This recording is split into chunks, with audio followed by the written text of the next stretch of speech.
So we're going to look at Quicksort, which is another divide and conquer algorithm for sorting.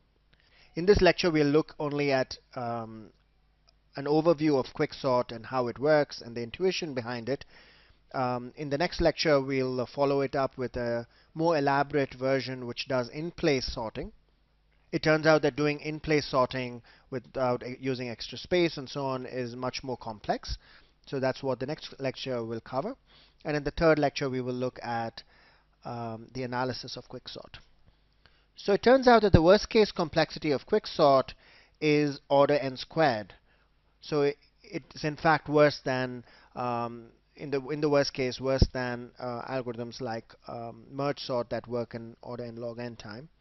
But it turns out that in the average case, Quicksort performs pretty well. It actually achieves order n log n complexity. And in fact, there's a randomized version of Quicksort that also works in order n log n expected time complexity. And in this, we assume that your algorithm has access to random bits, and then it can work well. But most importantly, it turns out that in practice, Quicksort works very well. It actually competes well with algorithms that have worst case complexity order n log n. The main difference between Quicksort and merge sort is the way the sorting problem is divided and conquered. Let's look at an example. 5, 3, 9, 2, 1, 7, 4, 8 is a list of numbers. If you look at merge sort, what it does is it first divides it into two halves, 5, 3, 9, 2, and 1, 7, 4, 8. And then it calls itself recursively to sort these two lists. And then it merges them, these sorted lists, into one longer sorted list. And we saw this algorithm merging to produce the longer list 1, 2, 3, 4, 5, 7, 8, 9.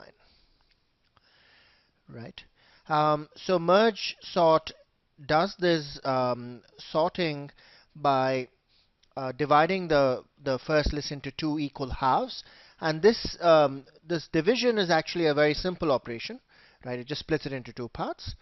And the merging is more complex operation that it can be done in order n time, but it's a little more complex. Since it divides the list into two equal or roughly equal halves, merge sort achieves a worst case complexity of order n log n. So now let's look at Quicksort on the same example. 5, 3, 9, 2, 1, 7, 4, 8. So in Quicksort, what you do is you first pick an arbitrary element called the pivot P.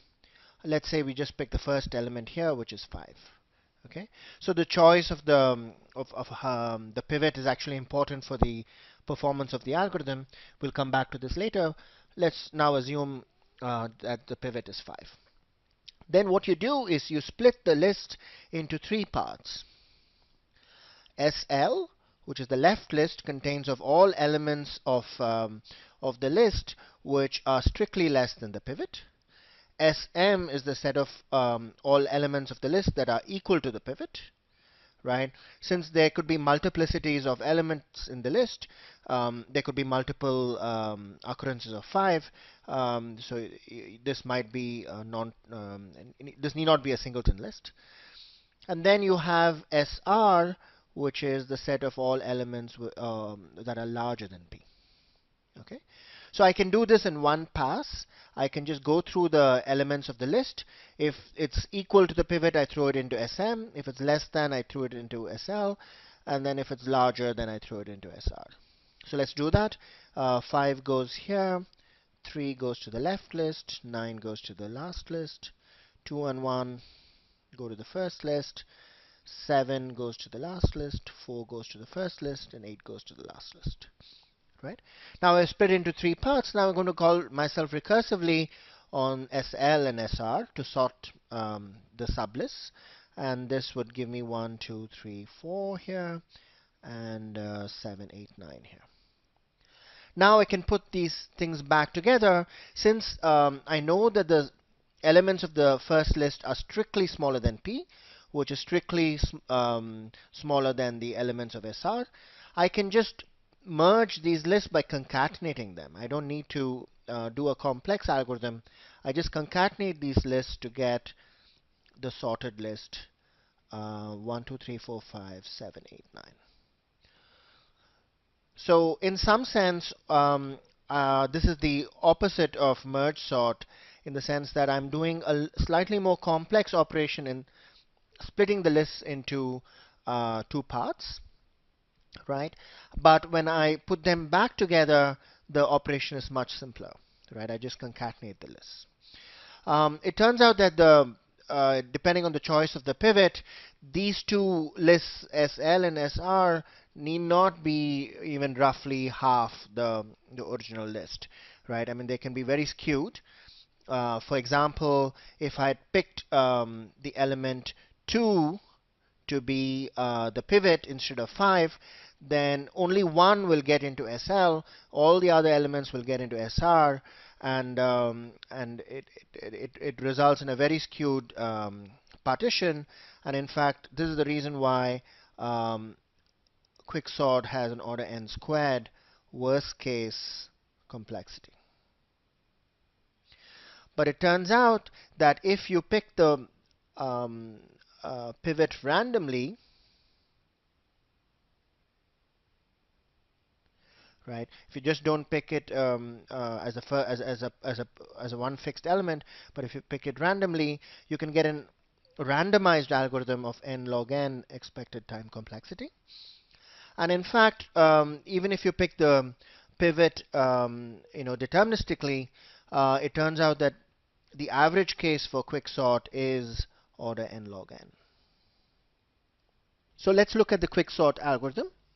Um, Quicksort gets an input which is a list of numbers.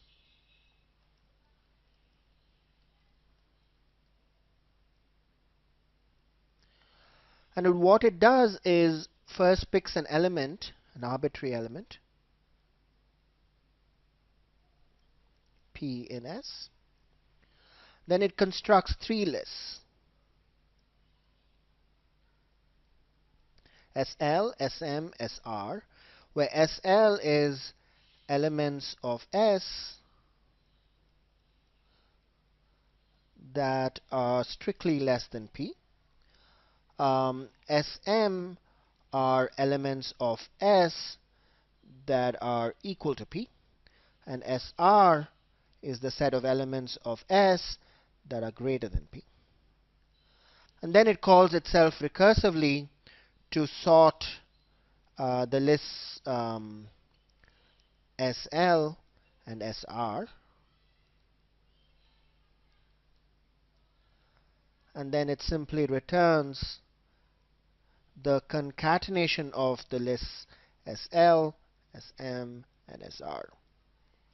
The base case, of course, is that if S is empty, if S is empty, it's an empty list, then return S.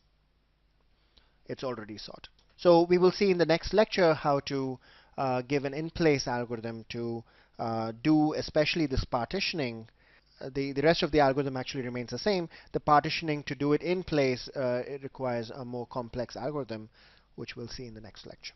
So this idea of taking a list of numbers S and choosing a pivot P, and then partitioning the list into three parts, SL, those elements less than P, SM, those numbers equal to P, and SR, those numbers larger than P, has other applications as well. For example, there is this famous problem called selection, which is you're given an input, a list of numbers, S, and you're given a number K, and you're asked to find which of these numbers is the kth smallest number in S. The selection problem, by the way, if you are given a list of numbers, of n numbers, then in fact the median is actually um, the kth smallest number, where k is roughly n by 2, right? So this is also the median finding problem is also similar to the selection problem. So now we can solve this by divide and conquer, because we can take the list S and you can split it up into these three parts. And then if k happens to be less than or equal to the size of SL, then I know that the kth smallest element is in SL. So then I can recursively call select on SL with k. Otherwise, if k is less than or equal to SL plus SM, then I know that k is in SM. So in fact, then I know that the smallest, the kth smallest element is the pivot P, because all the numbers in SM are equal to P. And the third case is that k is in SR, in which case I can select recursively run select on SR, but I have to reduce the k to by SL and SM. So if you follow this algorithm, it turns out that it has an average case linear time complexity, right? And in fact, using this similar ideas, you can improve on this algorithm to build a deterministic algorithm for selection that runs in linear time. So this part of the selection problem is not part of your syllabus, but I just wanted to tell you that this way of splitting according to a pivot has applications other than sorting.